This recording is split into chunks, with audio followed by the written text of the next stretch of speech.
Cane Dewey. Cane Dewey. Dewey Foley is a 3-year-old boy. You sick sons of bitches! You ripped out my heart! You took everything I believed in and you flushed it down the damn toilet! You flushed my heart! You flushed my soul! And now it sickens me to sit back and see other people making the same mistake! You see, Tommy Dreamer, I gotta listen to my little boy!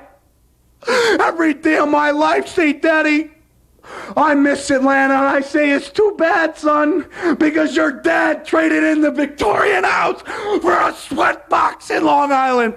As we mentioned at the top of the show, this is the ECW where Cactus Jack cuts the Cane Dewey promo. Cane Dewey. Yes. Well, before we get into the retro, let's take a look at what was going on in the wrestling world at the time with the Wrestling Observer newsletter. We did, like Tony said earlier, we did very close a review to this episode literally 1 week after this episode we've already reviewed, so there wasn't too much, but I was able to scrounge up a couple things here. From the Observer, September 11th, 1995 in WCW News, a backstage brawl between one known as Leon White, you might know him as Vader, and Paul Orndorff apparently led to renewed negotiations that resulted in Lex Luger shockingly walking onto the set for the debut program of WCW Monday Nitro on 9/4 to set up a WCW title match with Hulk Hogan on September 11th.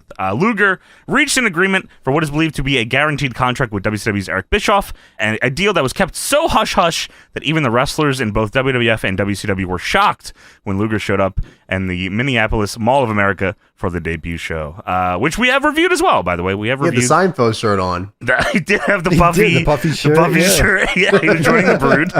Is that the Bostomania episode? It is the Bostomania. It's the Bostomania episode. Mall of America, yeah, the all-timer. Wow, all-timer, yes. The Luger deal had fallen apart a few weeks back over money, but apparently was put back together when the future of Vader in WCW became cloudy after a brawl at Center Stage the day before with WCW booking committee member Paul Orndorff.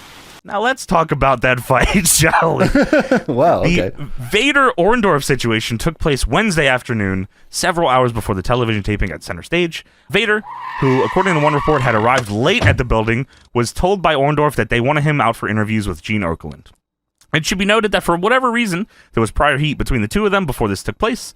WCW officials were saying that if they didn't hurry up and finish the interviews, they'd have to pay dinner for the entire crew because they were behind on schedule, which is crazy. I didn't know that was the thing you could do. Can you make somebody pay for the whole team's dinner? Is that like wrestling if they're unionized or something, maybe? Oh. Yeah, it's like if they work a certain amount of hours and you have to like provide food, I'm sure. Oh, so it was like they had to, yeah. Well, Vader wasn't going to fucking do that. He was pissed. Vader was taking his time, and Orndorff started yelling at him.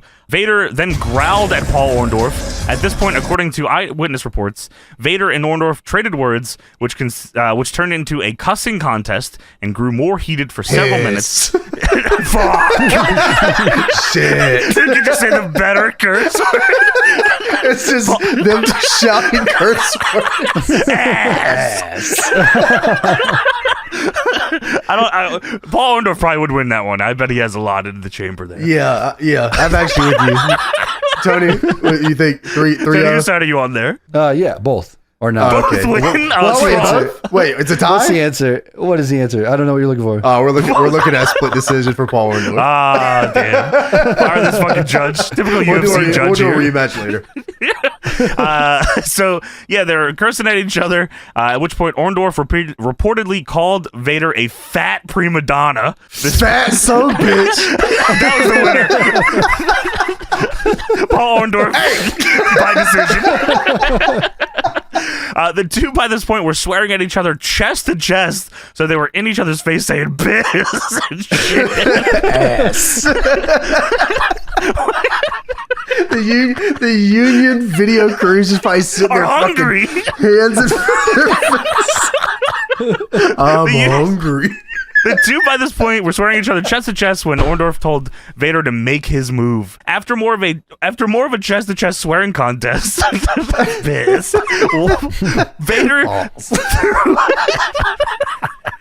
Vader threw a palm blow to the chest, which knocked Orndorff down. Orndorff got up and went to tackle Vader, and while this was going on, other wrestlers largely did what was described as a pathetic pull apart. With everyone around, Orndorff threw a perfect left, Meltzer says. Meltzer also says, which is his weak arm to Vader's head and knocked him silly, with Vader hitting the deck. Meltzer, not biased here. At this point, Orndorff threw kick after kick at the stunned Vader's face, while Vader tried to cover up in the fetal position on the ground before it was broken up. Orndorff was wearing sandals, so it minimized the damage from the kicks as compared to the cowboy boots that most wrestlers wear. Vader's face was a mess at this point, with both eyes puffed up from the kicks and a bloody lip, and if Orndorff had been wearing cowboy boots, the potential damage could have been serious. Dude, gentlemen's rules in a fight say you don't kick them when they fall down. Come on, Paul Orndorff. Dude, I mean, he don't give a fuck. You're one of the boys. Are you kidding me? Dude, Paul Orndorff was there hungry, and Vader had just said shit and ass in his face. Vader is also hungry. Vader often wore boots, James, from what I understand. Only boots, I hear. Yeah, Tony, you've seen all the Vader boots. Yeah, Vader's only much like boots. Finley, right? Finley Well, and Sheamus. Vader ain't got shit on Finley, Tony. I mean, that's he compared to. I mean, come on. Leave that to the imagination. Vader was stunned on the ground for several minutes before he finally got his bearings together. When he finally recovered, he went to the office that Orndorff was in, and the two started arguing again and started fighting again. Oh my! This time they traded punches, with Orndorff coming out of it with a black eye and a bloody lip, and Vader, who went into the room with a messed up face, came out even messier before the two were separated again. At this point, Vader was sent home and was pulled from the taping, and Orndorff, with a black eye, worked his scheduled squash match at the taping with Barry Houston. Shouts out fucking Orndorff, man. He fucking took it to Vader, worked his match, said the best swears, and had cowboy boots on. I mean, what? That's awesome. You gotta give him a yellow card at least. He kicked him when he was down. This is 95, man. UFC was doing unlimited 1 round, no rules. All right, let's get into this ECW episode here. ECW. I can't do the Nine Inch Nails intro, but that's what it is. Not yet. Yeah, Yes, we got a cold open first. Do we? Yep. Oh, is Got it the Cane Dewey's first? Yep. It's immediate. Oh, yeah, that's right. Yeah, that I was kind of surprised by that. I thought that was like, would have been an end of the show thing, but this starts off the show, and this is just as good as it probably was then. Yeah, it's completely timeless. It's perfect for the angle that they're doing. So at the time, it's obviously shocking that Raven and Tommy Dreamer are feuding. You can say Always that any feuding. They never stop feuding. You can say that any period of ECW, even when Raven's in WCW, Dreamer was somehow feuding with them. I'm sure Cactus was teaming with Dreamer. Eventually, Cactus goes to the bad side and he joins up with Raven. Oh, damn it! Because he's sick of the hardcore fans and he's sick of all the bullshit. And he wants Tommy Dreamer to go to WCW, but Tommy Dreamer won't do it because he loves being hardcore. And fucking Cactus Jack, resents him for that. I can't do this promo justice, so I'll just kind of go over some points. You have to watch it, I think. You have to. If you haven't seen it, that's actually pretty impressive how you would have avoided Yeah, how seeing you this. watch anything about ECW ever? This promo's always talked about. Always. I think a lot of people probably heard about it. I actually don't know if especially as we get further and further away, generational, Sure, or generation wise, I guess the better way to put it. Away from this promo, like a lot of people probably haven't seen it. So I mean, if there's anyone young out there who hasn't or seen too much of this, or only knows Cactus Jack is the dude Triple H beat, like you should check this out. Yeah, it's also crazy to think about this because like when he talks about like the Cane Dewey stuff, but like not knowing like the kid's name is like weird back then in '95, but now like everybody knows all the personal information with the internet. Yeah, well, he's on Twitter now. He works for WWE. But yeah, so he's fucking going after Dreamer here, saying that the wrestling business is smiling on you, and don't you frown back on it. Takes him back to the night that he fucking saw the Cane Dewey sign. Says as Terry Funk took a bottle and began slicing and dicing Cactus Jack, the pain was so much that he wanted to quit. And he wanted to wave the flag and say, I'm a coward and don't cut me anymore. Then I looked out into the audience, my adoring crowd, and I saw two simple words that changed my life. Cane Dewey. Somebody had taken the time and the effort, and they thought of a sign to make that said Cane Dewey. Cane Dewey. Dewey Foley is a 3-year-old boy. You 6 sons of bitches. He's 3. Dude, when I was younger and he said Cane Dewey, I was like, Cane? Like Cane? Who the hell is Cane Dewey? Who's Cane? Holy shit, Is that that's Kane's last name? Because I had no idea what the fuck was, because I only heard about this and like saw it through like, I don't know how, online or something. I was like, what the fuck is Cane Dewey? I saw a sign that said, Cane Dewey. I don't watch Raw. You 6 sons of bitches. Who the hell is Cane Dewey? Did he name his kid Cane Dewey? What the fuck is that? It's like he brought it like that one dude that put the push rage sign or whatever. Oh, like, it was just his boy? CAW, like, what if that was like e-fake character? Cane Dewey. That was his Prodigy username. He didn't even mean to make like a huge thing. It's just like, Cane, I'll fucking kill you. you 6 son of a bitch. Oh, no, that wasn't for you. That's like when people bring signs for themselves. His name is Cane Dewey. He brought his own sign. Cane Dewey era pointing down. Dude, if he would have did a promo on a sign today, people would be like, wow, fucking Cactus Jack is a bitch. Yeah, what a bitch ass mark. Yeah, what the fuck are you complaining about? Dude, he is so fragile. Oh my god, what a little bitch. Yeah, you shouldn't have had a son then if you're gonna worry about people being mean to him. He's gonna have to go to school, you know. And he says it sickens me to sit back and see other people making the same mistake. And Tommy Dreamer, I gotta listen to my little boy say, Daddy, the kids are making fun of me at school. This motherfucker's 3 years old. Daddy, what the fuck? Daddy, we're poor. Help. He says, Daddy, I miss Atlanta. And I say, it's too bad, son.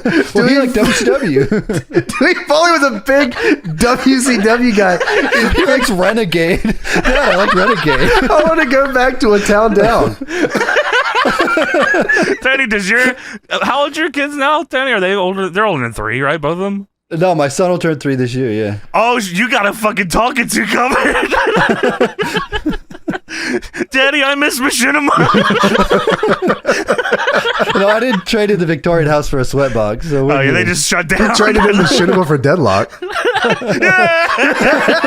So Deadlock's a sweatbox? Is that what's going on? Okay. I'm sweating right now, brother. Amen to that. Yeah, that right. Cactus says, your dad traded in a $100,000 contract, insurance, respect, and the name on the dotted line of the greatest man in the world to work for a scumbag who operates out of a little piss-amp pawn shop in Philadelphia. Paul Heyman's fucking mom's upstairs listening. It's like, fuck you. Hey, you're in my house, bitch. She swipes back the curtain Joey's standing in front of her.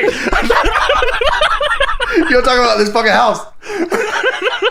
No linguini for you. Now finish up your bullshit. Come upstairs. Wash your hands. Brush your hair, will you? Fuck it out. And these fans who sit there and say he's hardcore wouldn't piss on you if you were on fire. You selfish son of a bitch.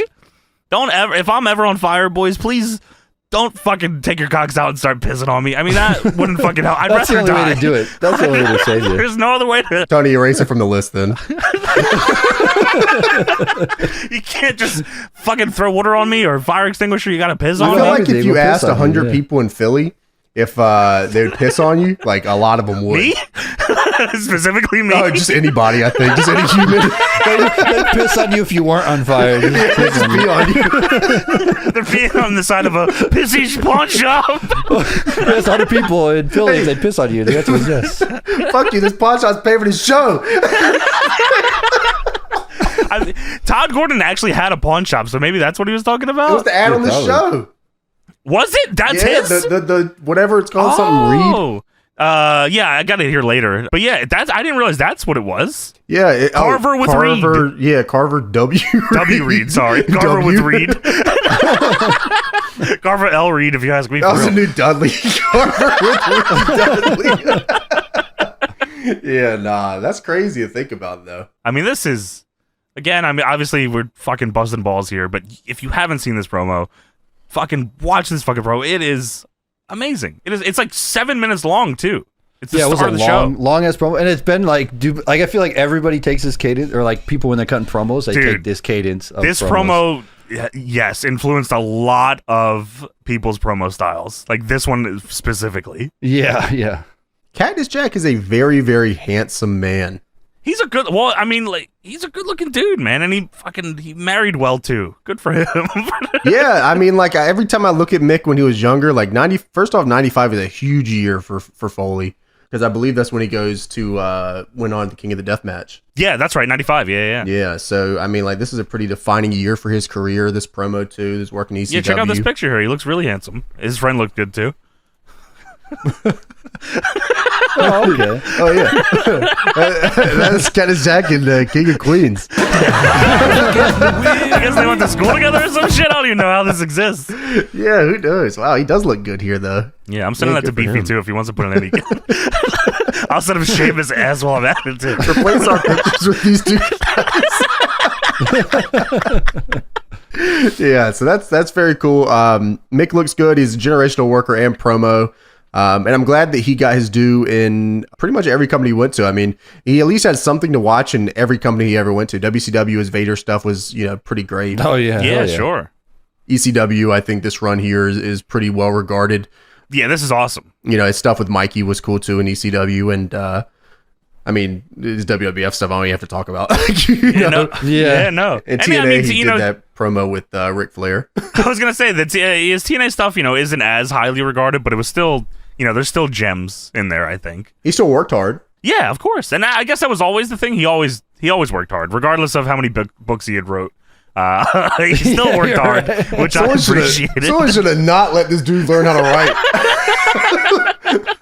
You're good at it, man, but goddamn.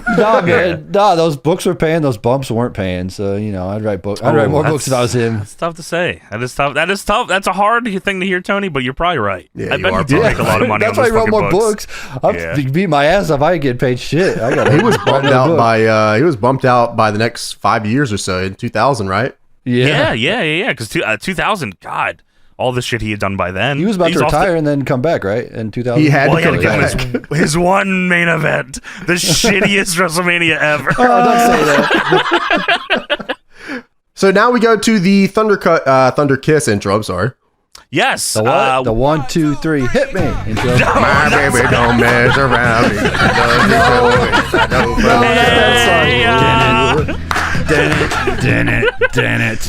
So yeah, the intro on Peacock is not only a different song, Tony, it's a whole different video than the intro they actually used. They show the little E and the X and but that's even different. Oh, really? Okay. Yeah, it's like they remade that, it looked like. Yeah. It's just totally for different. The Peacock version? Okay. I guess so. Yeah, I don't know why though, but it's a different video.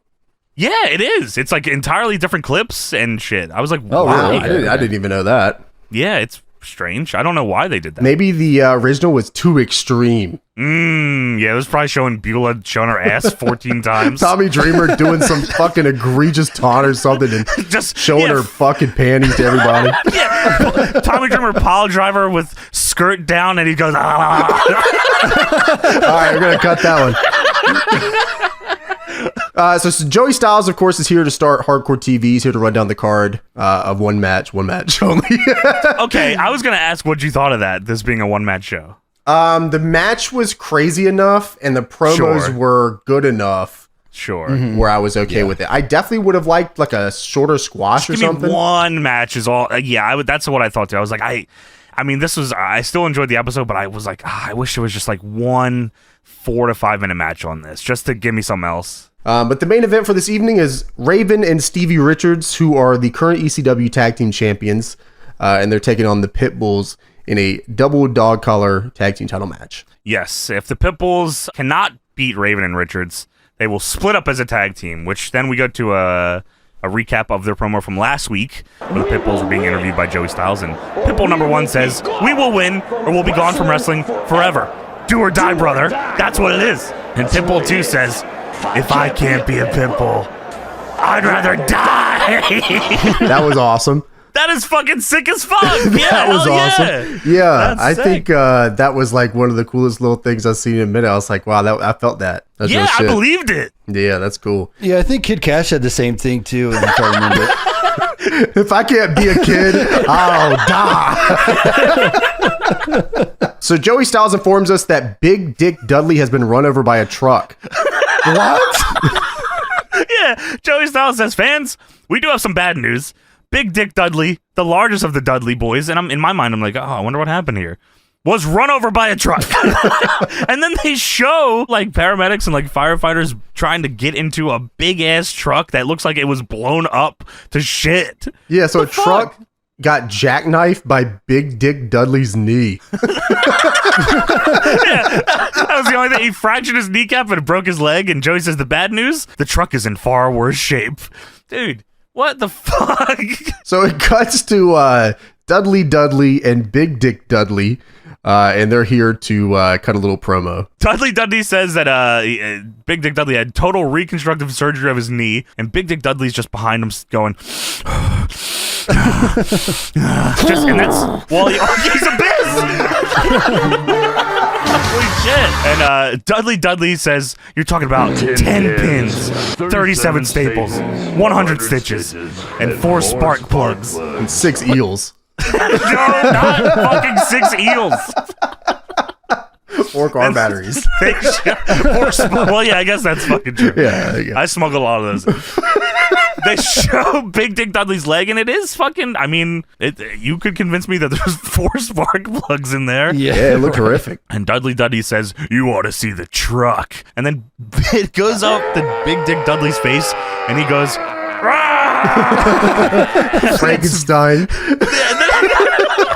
Yeah, you're right. And then it very slowly zooms in on his mustache. Cuts the audio and zooms in on his mustache.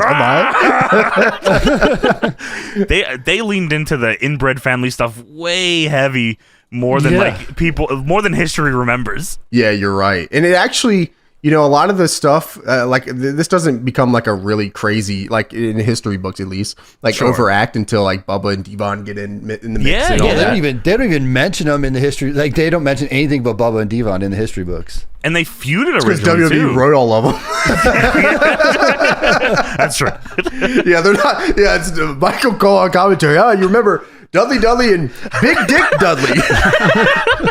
Don't forget Chubby Dudley. I mean, come on now. So we go to Tommy Dreamer's promo. Tommy Dreamer pretty much says that Cactus Jack is lying to the people. You're a liar. He's like sitting on some stairs. Those are stairs to Tommy or to Paul's mom's house. You're probably right. I'm sure that's right. Cactus was probably down the stairs to the right. He's holding the camera. First Dreamer says, first Cactus, I'm sorry about your Uncle Willie. The fuck is it? What was, I don't know what this was about. I think Cactus mentions his Uncle Willie, right? Does he? There's a promo, Uncle Willie promo that he cuts in '95. Okay, so I've never seen that promo, but he does cut a. Dreamer just heard the first one wrong. Sorry about your Uncle Willie. That's my son Dewey. Uncle Willie, arrow down. Yeah. I saw a sign that said Cane Willie. Willie is my 64-year-old uncle. You sick son of a bitch. Yeah, he says, sorry about your Uncle Willie. If you want to come out here and stretch your views on the government, if you haven't noticed, we're politically incorrect and damn proud of it. Dude, I don't know what the fuck you're talking about here, I guess Uncle Willie was in World War II. He died in battle. He got blown up by a cane. Not it. He says, you know, I know a lot of us have never been on pay-per-view or had that national exposure or made the mega bucks, but damn it, we deserve it. Like Rocco Rock risking his life, Johnny Grunge bleeding every night, Taz nearly breaking his neck. Yeah, what the hell? Hey. Hey, dial it back in. Cactus is on the camera back here. Go, hey. Sorry, Charlie. Yeah, come on now. You're almost done. He says, everybody has a dark side, and you don't want to see mine. No, don't watch Tommy's dark side. Don't watch the Sandman one either, man. Fuck. Yeah, that's true. Dreamer says, Raven, any chance I get, I'm coming after you in Cactus. I may not change your mind, but I know I'll die trying. Bang, bang. I said, oh, shit. And then Justice Pain comes out. Or at least I thought that was going to happen, because the next is Dreamer vs. Raven hype video set the Justice Pain's theme, which is I don't know anything by Mad Season. So this video's pretty interesting, actually. Of course, it was courtesy of Sony Music Entertainment, everybody. All right, this was officially owned and licensed, and everything's fine here. Don't fucking look into it.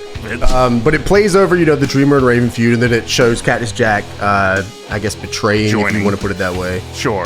Tommy Dreamer, and of course, this causes Raven to beat Dreamer because Dreamer has never beaten Raven, which plays into the main event tonight also. So it's all leading to this moment later tonight, and it's difficult, first off, to do something like this, to be able to get all these promos and everything and set this up to play into a match that was pre-fucking recorded.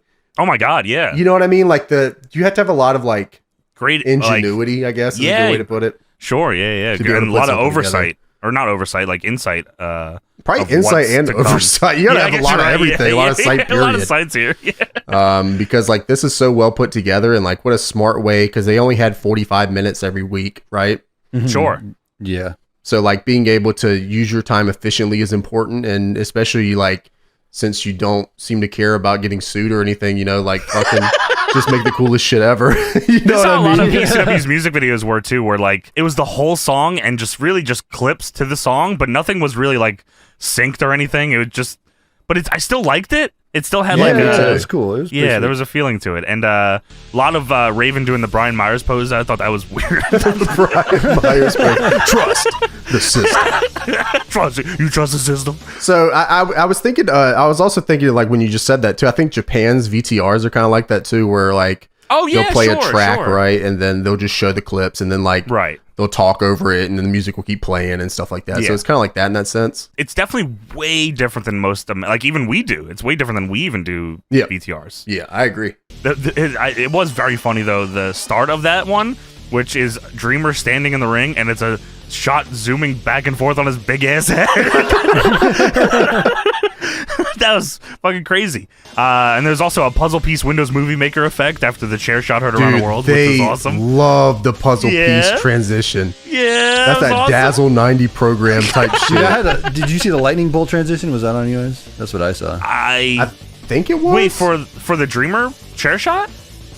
No, but there was lightning. There was a lot of lightning bolt. Oh, they do it in between ads. Yeah. Yeah, they do it here on in this music video. They do a lot of lightning. Yeah, it's awesome. They use that a lot. They use that a fucking ton. Yeah. Yeah, I guess they also use the same music for a lot of the segments, because the segments are like Hype Central and things of that nature. Yeah, sure. Yeah, they use this song a lot too. They use Nirvana a lot.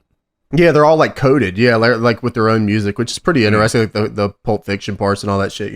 Yeah, you're right. Yeah. Definitely legal as hell. Yes, of course. So we go to a Shiwala commercial. Shiwala. Get your Shiwala. Tony, we got to get you one of these. I know you didn't have this on Peacock. I don't know what that is. What's dude, Shiwala? Listen, I know you must be sick of just fucking cleaning your car, Tony. I mean, you go out there and you're with the soap bucket and the fucking sponge and you're cleaning the shit out of your car. But listen, man, you got to tap into the Shiwala. It's a goddamn big ass mop for your car. Yeah, it's just a mop. It's called the Shiwala. Oh, I found it. Shiwala mop. You can still buy it. Fuck yeah, dude. And you should get it. This is definitely not the one that they had in the ad, but you should get it. Wait, I found the commercial on YouTube. What the fuck? Why did somebody upload this? This is the one they have. This is the one they have in the ad. The one on Amazon. Oh wow, really? Yeah, this is almost the exact one, which is Let me weird. see this commercial. Dude, you got it? Here, Tony, I'll link it to you. It's by It was uploaded 15 years ago by a username Shiwala001. Shiwala ECW. Yeah, here you go. Check it out. You sick of using a power tool to wash your car? Buy this mop. Yeah. Mop the shit out of your car now. You got a shitty town car? Make it worse. Be a man. Scratch it up. Dude, this is a spin mop. That's all this is. For your car. Dude, try the Shiwala car wash on your own vehicle, and if it doesn't give you the quickest, easiest, best car wash you ever had, return it for a complete refund. Well, the best and easiest in the car wash is you go through the car wash. You just rub through it. Fuck you. You and your friends ever try to grab a mop and rip it down the middle? No? Then go get Shiwala. There's a Ford Aerostar here. I used to have one of those growing up. My dad had one. Yeah, dude, I bet he was Shiwala-ing the fuck out of that thing, too. Dude, I guarantee he was Shiwala and everything. You ever want the power of 10 fucking sponges? 12 sponges. Yeah. They put them all on top of the Shiwala. That's crazy. Paste, Look yeah. at those rims. That's great. Who is this guy who can't figure out the spray gimmick at 108? Well, he was suffering before he found the Shiwala. Oh, man, he's up in there in the crevices. So now we get another Dudley Boys promo. Dudley propaganda for some reason. Yeah, it's Dudley, and there's a big graphic on the screen that says Dudley. It's not just a name; it's a way of life. No, it's a many names. Many of your names are just Dudley. Your name, the man talking in this promo's name, is Dudley. It's a way of life too, also.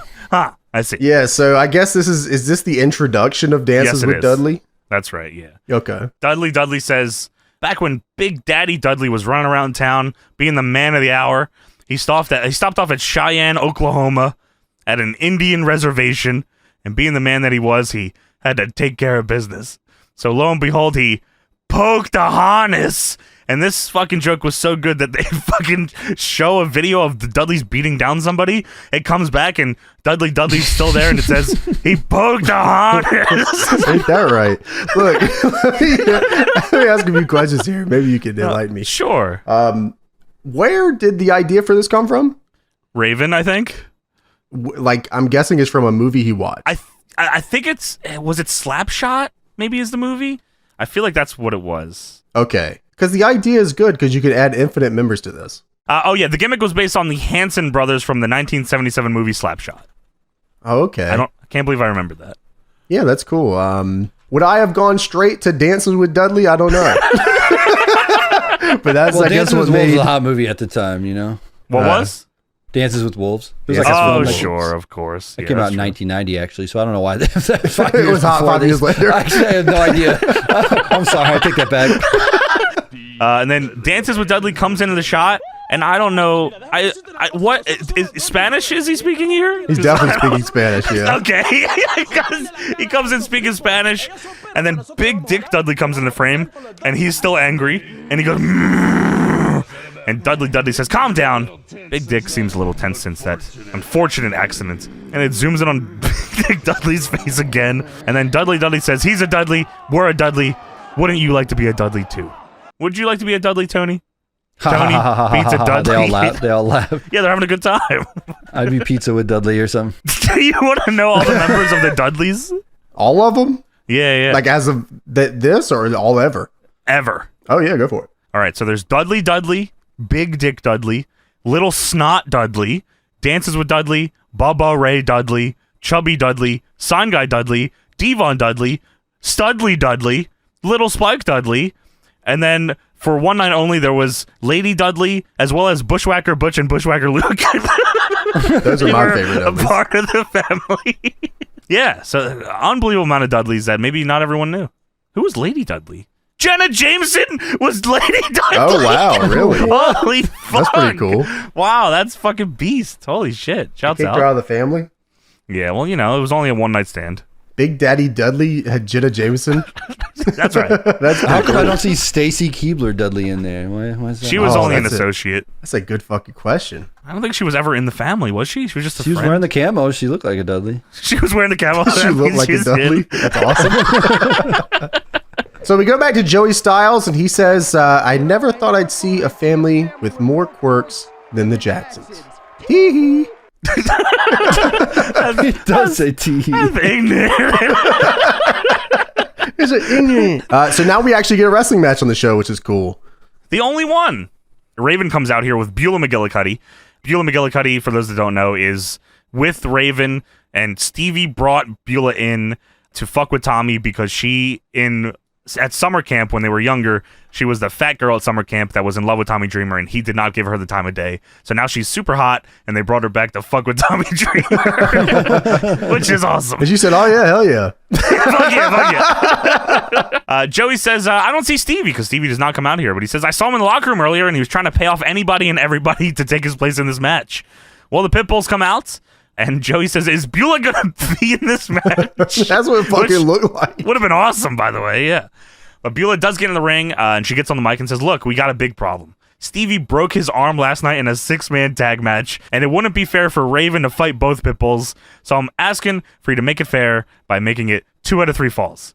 And Joey Styles says, what the fuck? Stevie didn't break his arm. I saw him earlier. But I guess he's the only one that did. And the ring announcer, Bob Ortiz, announces this as a 2 out of 3 falls match. And then we're underway here. So 2 out of 3 falls, just Raven against the Pitbulls. Yeah, so I did not expect this match to go the way that it did. Like, I didn't get to see the highlights because I wasn't here last time you guys talked about this. And I don't know if I've ever seen this match. Don't worry, I forgot most of it. Yeah, me too. But I have to say, this is like one of the craziest fucking draw outs I've ever seen ever. This is nuts. Like, they do everything here. Yeah, so it's a 2 out of 3 double dog collar match. For the tag titles. For the tag titles. And Stevie's not here. So Pitbull number 2 goes straight after Raven before the bell and just straight up atomic drops him for some reason as close to the apron as humanly possible. I don't know what the fuck was going on there. Well, it was a tight guardrail. Yeah, that was crazy. Just goes straight for the atomic drop. Is like, I hate you. I'm gonna atomic drop you. I guess Manhattan drop. I guess it was forward, right? Is the atomic's backwards? Dude, I always fuck this up. Yeah. It was whatever, reverse atomic, is that what they call it? Oh, Manhattan. That's what I think they call it, Manhattan. Manhattan. Oh, okay, yeah. They definitely. So wait, atomic is to the balls. I think atomic. Or to the ass. No, it's all to the ass. Atomic's to the ass, isn't it? Manhattan's to the front, to the balls. Then atomic's a tailbone, right? Atomic's the taint. Yes. Oh, is it? Oh, okay. Because that's how they get around not DQing you. I'm just okay. I need you to look at this. This is an explanation of the atomic drop, which seems to be to the ass, and this is the picture they used. Wow, that is all up in her shit. That is like straight to her ass. If you're listening, go to just look up atomic drop on Google. What is this, and the custom? First should be Pro Wrestling Fandom, and this is insane. Yeah. So atomic drop is to when you drop them on the ass, and Manhattan is to the balls. Okay, the atomic drop has never looked like this, by the way. This picture on this website. What do you mean? This is it has been always. That's how it really should be because it breaks your ass. This is the workers right here. This is the Japanese atomic drop. Keep it kayfabe alive.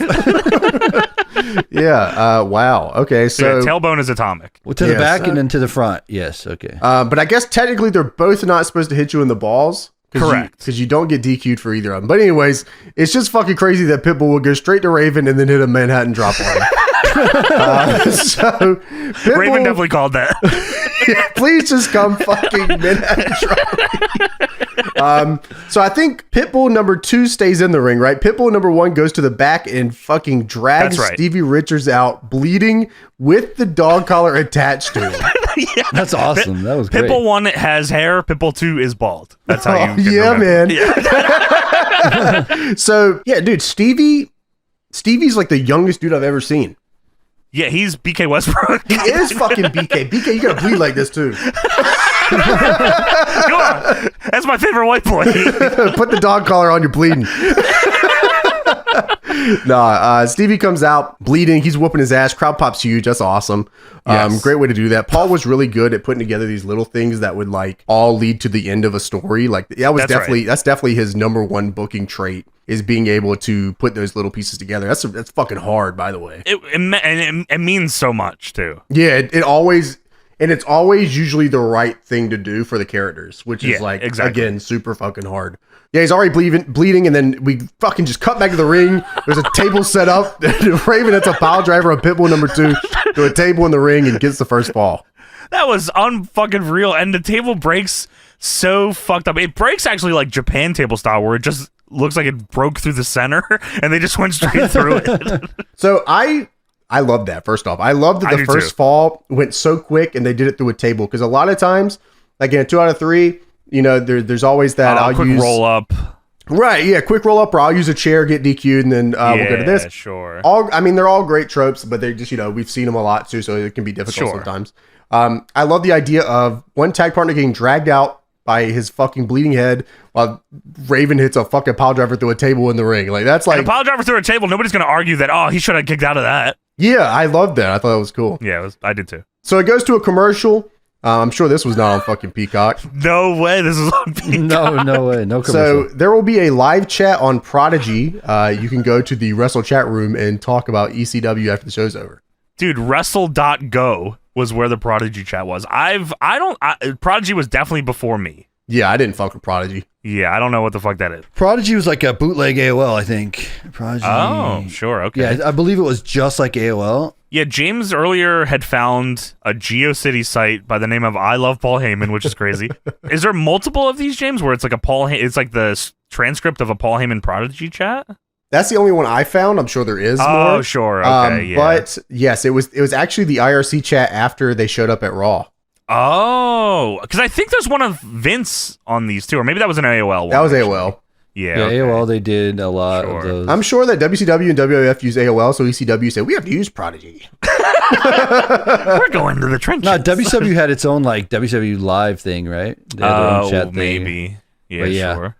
Yeah, but the old transcript of the Paul Heyman Prodigy shot is pretty cool, actually. Like, to see Heyman talking and stuff about that kind of shit. It's a lot of stuff that he still says like about ECW to this day too, so it's not like a lot of it changed. Yeah, he talked. I mean, you guys can read it over. Maybe we'll like include it somewhere. Or, I don't know. Yeah, I'll just find look it it. up if not. James will just tweet it out on his burner. Yeah, you can just go look at it. But yeah, it's definitely very interesting in the way that he talks about ECW. Of course, at the time in the Prodigy chat that we found, it was after they were on Raw and they got their first pay-per-view coming up. And like, I mean, Paul Lee just talked about like, he said, someone asked like, who do you? I'll actually credit him. C. Sure. Biggles. Prodigy member. Shouts out. He said, who do you consider the best worker outside of your organization? And Paul Heyman said, Steve Austin, Chris Benoit, Taka Michinoko, and Kenta Kobashi. Then he also said he was in the trenches with Taka Michinoko. It was one of his favorites. Yeah, he said, I am a huge fan and even a bigger mark for Taka Michinoko. Okay. Yeah, so I'm sure Vince McMahon read this chat and said, Taka Michinoko, where you at? So look up Taka Michinoko. Well, we can't find him, but we found Michinoku. Good enough. Whatever. We are huge fans and even bigger marks for Taka Michinoko also. 100%, 1,000%. So we get back to the match with Raven and Stevie hitting a double Raven effect on Pitbull number 1. Wrong, fucking bitch. Wrong. Whoa. This is fucking ECW. This is Even Flow, baby. Pearl Jam is still in. So fuck you. No, what are you doing? Well, You can't here's the one thing. Tony watched the Peacock version. That was a Raven effect. That is true. They did say Raven effect. Understandable. So Have a good day. Actually, I think they just said double DDT there. That's all it was. That's probably also true. Oh, dude, I didn't know this. Fucking just thinking about the Peacock thing. Apparently, Joey Styles did like redub commentary for some parts on Peacock. Wait, really? Yeah. No. I did why? not know that. What? Yeah, he did redub Well, commentary. maybe I know why, actually. Yeah. Pitbull number 2 hits a super power bomb off the top on Stevie through a table and pins Stevie to tie the match up. I love the Super Bomb. What a great fucking move. Super Bomb, Blonde Bombshell, Lost Moves. Come on now. Come You know on what's now, cool about everybody. Name ever, Super Bomb. Super That's an Bomb is awesome name. oh my god, it's a killer name, Tony. It is. I love it. And they hit a lot of them for the rest of the night. So I want to just reinstate here. I love the beginning here with the pile driver through the table. I love that it very quickly became tied up by doing a super bomb through a table.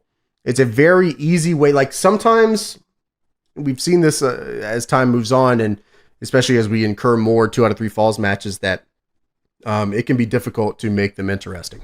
Sure. I think the idea of barrel rolling through 2 falls with huge table spots is a fucking great way to do this.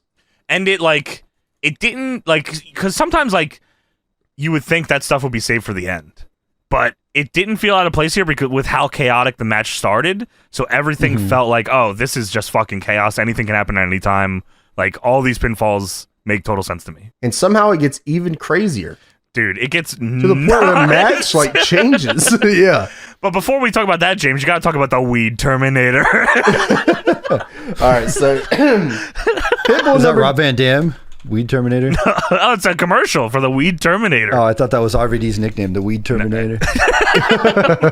Sure. Yeah, Weed Terminator. Yeah, so what is this? It's well, James, would you go fishing with a lawnmower? I mean, if you asked. No. No, I meant no. I meant no. No. You could. No, no. Tony. The answer is no. Fuck Then- no. Well, if you wouldn't do that, then why would you trim your lawn with fishing line? Because I'm a dumbass. I'm a dumbass. Well, introducing the Weed Terminator. It's got goddamn fucking shit on it, and you can use it to trim your lawn. What am I doing with this? I already got the Shiwala. I thought I was using that to cut my That was for your grass. car. This is for your lawn. Shit. Yeah. I don't have a car. You have a lawn, though. You should recommend that to the dude, the Weed Terminator. Yeah, that's a good idea, actually. Thank you. No problem. So Pitbull number 2 sets a table up, and the ref gets bumped in the corner. Dudley then runs in and jumps off this table and fucking just eats shit. I thought he was gonna die. Dude, he fucking eats total shit. The table collapses under him. That's such a tough one because, like, I know his idea, and then, like, just seeing that thing buckle, I was like, no! Good idea in theory, like Billy Fives. Yeah, he got there, though. He got there. That's true. The Dudleys then set up the Pitbulls with Raven and Richards on the top rope. All the other Dudleys are here as well, including Dances With. Yeah, Sign Guy's on the outside, and Big Dick, and yeah, they're all here. Big Dick is out here after getting into a car accident with a crutch. Yeah, just doing a pistons. You can hear his ass like the rest of that. I don't know how the mics are set up. They got a lapel on Big Dick. Crazy. So the Dudleys set up the Pitbulls with Raven and Richards on the top rope, and Raven and Stevie hit a double super bomb from opposite corners. But then the Pitbulls fucking Road Warrior off no cell. They get up immediately. Crazy. And hit double DDTs on Raven, Stevie, and the Dudleys. Yeah, I didn't even double DDTs. That's exactly what it was, too. That's insane. Pitbull number 2 hits a super bomb on Dudley. Okay, so this is the part of the match. I was like, before I was watching, I was like, did we watch this? I don't think so. Maybe not. But this part specifically jogged my memory that we had already talked about it, Tony, because it's the part where they super bomb Dudley. Joey says, all of his inbred brothers felt that one. That'll teach you to interfere in a match. Then Pitbull 2 super bombs Dances with Dudley, and Joey Styles says, this is the one I remember. See you at the reservation. Say hello to Tatanka. I hear he's looking for work too. Tatanka just got suspended and fired. No! Tatanka! Not Tatanka. So yeah, because I remember thinking, wow, that was fucking out of pocket. Yeah, it was. That's awesome. Yeah, Wow. that was crazy. So Pitbull number 2 hits Raven with a super bomb. Dude, there are so This is fucked. many super bombs, but this has got to be one of the craziest shits I've ever seen. Pitbull number 2 hits Raven with a super bomb. He was supposed to go through the table. Instead, Raven's head bounces off the edge of the table and it fucking ricochets right off of it. Dude, the back of Raven's head smashes this table, and yeah, as James said, the table flips over. It's very Spike Dudley getting La Resistance-esque. It is like exactly like that. Yeah, it is disgusting. They somehow left that out of the highlights for the week after this, James, by the way. I didn't see this the Which first is time we watched weird, because ECW loved showing guys get concussed. Yeah, You're right. He got fucking, like, I don't know how he continued. I don't either, especially because there was 90 more parts after this that got even crazier. He kicks out, too. Joey Styles then says, something stinks. Stinky. Smelly. He says Raven's got something in his hand. Something stinks, and it's This match stinks. Yes, this fucking match. Raven. After the powerbomb, this something stinks. Joey Styles says, let that one go. He says, something stinks. And it's Raven has a rag with ether on it, and he puts it in the face of Pitbull 2, who is on the apron, and then ends up he fucking passes out onto what I now realize is 2 tables stacked on top of each other. Yeah, what the fuck? Who put maybe Big Dick put that together? Big Dick was on the outside putting shit together.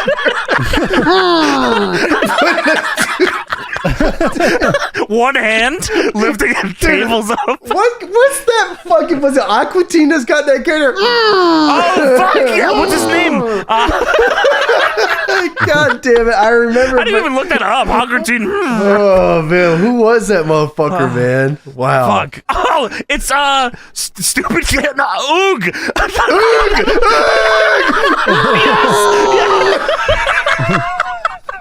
Oh my god, Oog. Dude, beast. Wow. What a beast, man. I'm That's happy legendary. we got to there. I'm glad we got to there. That was awesome. Wow. Yeah, so Raven used that ether, and Joey Styles says, you can take that crap back to Smoky Mountain. Fuck you, Jim. Fuck you. Shitty ass wrestling. Yeah, Yeah, so fucking Pitbull 2 is laying on top of 2 tables now, which leads to Raven, who is still dog collared to Pitbull 2, jumping off the second rope and leg dropping Pitbull 2 through a table. But the first table doesn't break. So now Pitbull 2 is laying on the bottom table, and then Raven elbow drops him through that one as well. Yeah, so the Raven leg drop like pushed him to the next table, and then he just elbow dropped him to the other one. That's awesome. Raven then does the smartest thing I've ever seen. He unhooked himself from the dog collar. Yeah, because Pitbull 2 is fucked. He unhooks himself from the dog collar, and then, of course, the paramedics are coming because the crowd's going, woo, woo, woo, woo. Just a guy in white. Yeah, so Raven unhooks himself from the dog collar. He gets in the ring. As he gets in the ring, Pitbull 1 is hitting a fucked up suplex to Stevie through a table. Beulah gets into the ring. Why? Because Richard's ex-girlfriend is here. Oh my, Francine! Francine gets in the ring, attacks Beulah. Raven is not happy about this, so he hits Francine with the DDT. That is fucking crazy. Yeah, it's very interesting to see these characters before they get fleshed out, Yeah, sure. She's not anywhere. No, she's not Queen of Extreme or anything here. She's just she was Stevie's crazy ex-girlfriend. No. Oh, yeah, you're right. I guess not. You're right. It was just Richard's ex-girlfriend is here. Oh, my God. He hit him with a Raven effect. That man's a pig. Pitbull number 2. This is so fucking crazy. So, cat fight. Raven hits the Raven effect on her. Pitbull number 2 is now being stretchered out. Dreamer is now here. And he's in the match. He has chained himself to Raven. Which is legal and puts him in the match. Anything goes, I guess, for this one. And Dreamer's plan of attack here is to bump Raven and then hit him with a knee drop to the balls. Dude, straight to the entire lower region of this man. What the fuck? And then he DDTs him. And then pins him? He pins him and wins.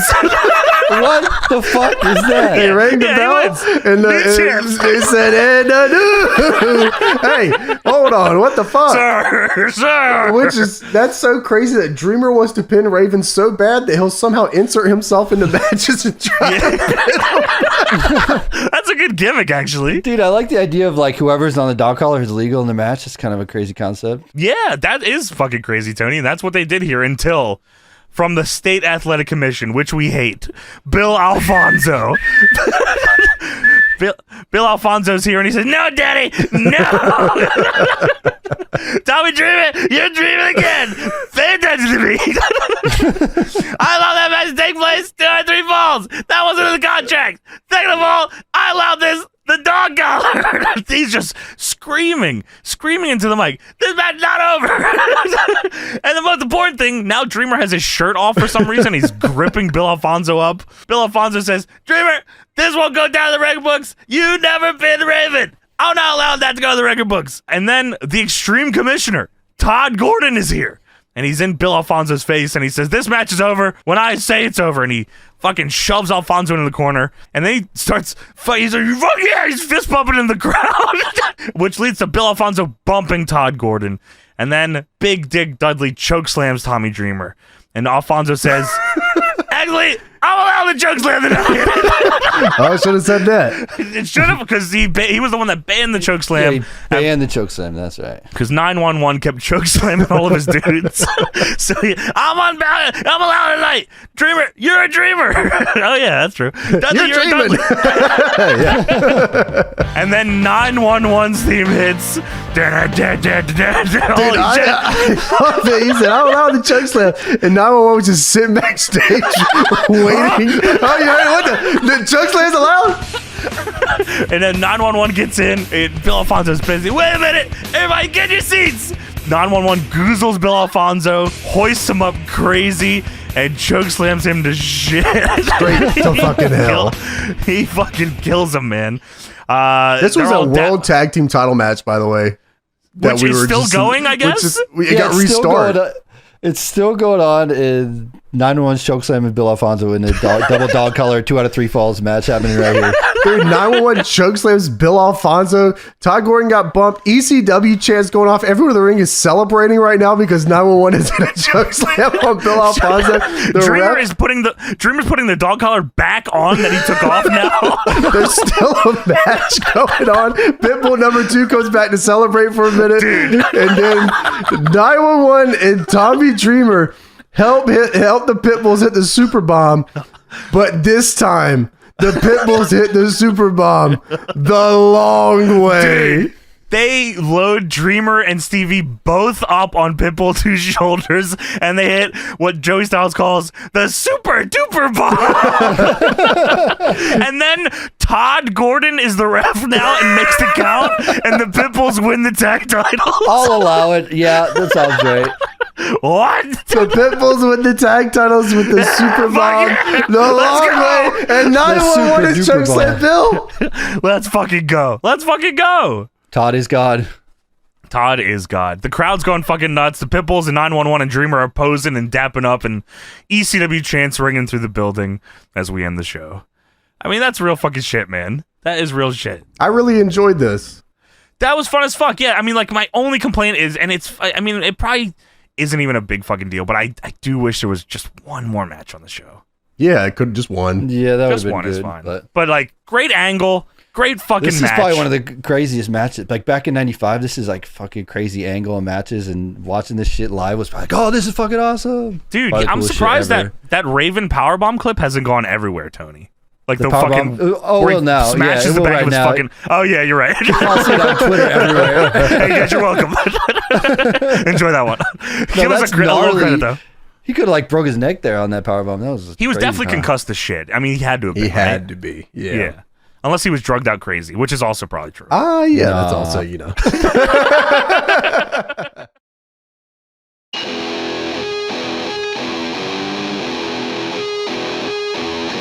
Thank you for watching. Now it's time for the Patreon shoutouts. Starting with the Big Money Today tier members.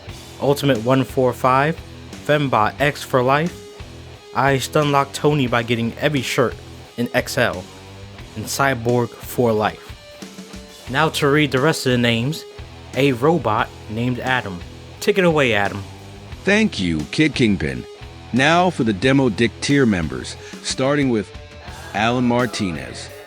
And still the Patreon champion at 4/20/69, the Amazing Head. Bigpoppapumpsleftnipple. Blood Take the Dog to Hell. Bobby Basically Bag, Basically Dougnut, Basically. Bradley McGrath. Chemthecore, Clint Commander, Coogi Woog, Dakota Downs, former Deadlock Patreon champion Smallman Chuck Little, Let's help. GW, Ghost Patrol, Hosiness, Isaiah Jones, J Sully 56, James Weish, Jason Farnham, J Lone C, Johnny's Juggalo Fantasies, Kai Wolf, the Linda McMahon Band. Linda Ellaby's real name is Dick. The Cock. Johnson. Max Deceleration. Mikey Mickendro. Nazir Watkins. Owen D. Pizza Pasta Put It in a Box. Delivered to my house and put it on my cock. Cheesy on my peenie and some sauce A on my balls. Yeah. Real shin shady. Reese Yeager. So I had to ask myself, if Sirius XM can hire Hillbilly number 2, Hillbilly Jim, why couldn't they hire Hillbilly number 1, Uncle Elmer? Steve! This just in, DPW operatives have caught and compromised to a permanent end Romeo the Heartthrobs. Yeah. Torchcrawler, Traffic Owen, Virtual Man, and William Powell. Back to you, kid. And if you want early access and exclusive videos, head on to my Patreon. Other than that, thank you for watching, and I'll see you later. Peace.